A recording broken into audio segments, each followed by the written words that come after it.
Hasil utama biasanya berkait rapat dengan salah satu daripada tiga jenis, input, output ataupun outcome. Satu kaedah yang kami dapati membantu ialah dengan memikirkan hasil utama dalam setiap cara ini, kemudiannya pilih yang terbaik untuk keperluan semasa anda. Kaedah ini akan membantu memastikan anda dapat menerangkan dengan tepat jenis perubahan yang ingin anda lihat kerana ia salah satu penanda aras yang terbaik dalam perjalanan ke arah mencapai objektif anda. Input ialah perkara yang boleh anda kawal.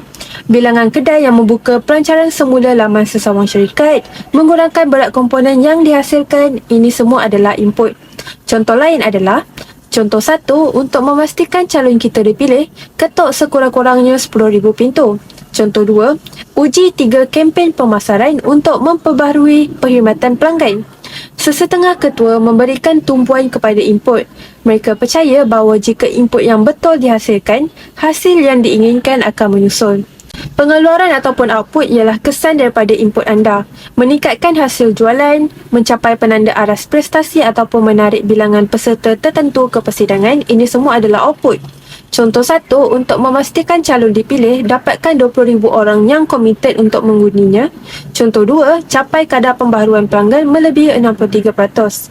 Hasil utama output mempunyai risiko untuk kelihatan seperti senarai tugasan. Output yang praktikal akan merangkumi tindakan.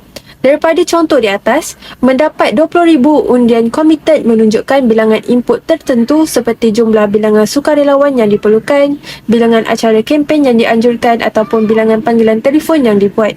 Sesetengah pemimpin lebih suka menyatakan hasil utama sebagai output kerana mereka boleh jadikan petunjuk yang jelas.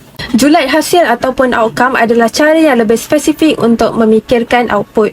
Output cenderung untuk menerangkan hasil yang diinginkan itu sendiri. Outcome sering menekankan sebelum dan selepas dengan lebih jelas daripada input ataupun output. Untuk menjelaskan, mari lihat dua sampel objektif dan potensi hasil utama melalui perspektif input, output dan juga outcome. Objektif yang pertama, memastikan calon kita dipilih. Input hasil utama, sukarelawan mestilah mengetuk sekurang-kurangnya 10,000 pintu. Output hasil utama, dapatkan 20,000 orang yang komited untuk mengundi calon kita.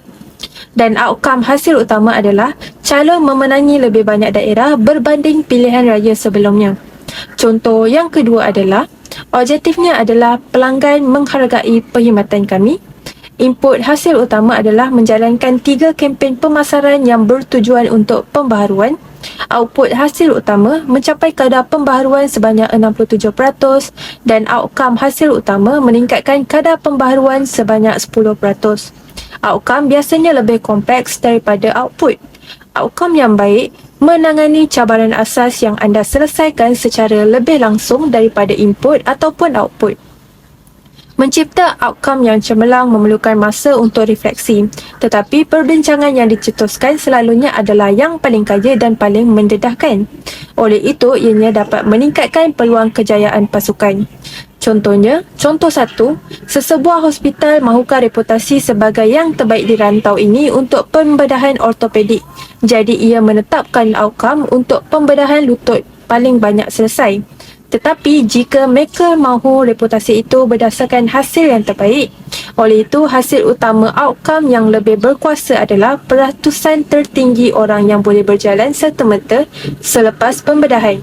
Contoh 2 pula adalah, sesebuah syarikat ingin mengekalkan pelanggan setelah menyedari di mana pelanggan yang aktif selepas 30 hari mempunyai nilai seumur hidup yang lebih tinggi secara eksponen. Mereka merangka semula sasaran daripada output kepada outcome, iaitu membantu pelanggan melalui 30 hari yang pertama. Ingat bahawa setiap OKR perlu menunjukkan peningkatan ke atas perkara yang anda lakukan sekarang dengan jelas. Jika hasil utama anda hanya menerangkan perkara yang anda hasilkan hari ini dan menyerupai rutin harian kerja, itu bukanlah OKR. Cuba tulis semula. Tiada formula satu saiz untuk semua yang sempurna untuk sama ada hasil utama anda mestilah semua input, output ataupun outcome. OKR yang cemerlang mempunyai gabungan ketiga-tiganya. Walau bagaimanapun, mengetahui jenis hasil utama yang anda miliki boleh membantu anda menulis dengan lebih baik. Kita semua mempunyai hasil utama kegemaran, tetapi lebih baik anda menulis ketiga-tiga jenis ini kerana ianya dapat menjamin lebih banyak kejayaan yang kami fikir anda akan lihat. Jadi, sila lihat hasil utama yang anda tulis dalam pelajaran sebelumnya. Bolehkah anda mengkategorikannya sebagai input, output ataupun outcome? Jika tidak jelas, cuba tuliskannya sebagai input, kemudian sebagai output dan seterusnya outcome. Mana satu yang terbaik membantu pasukan anda memahami perkara yang perlu mereka lakukan untuk berjaya.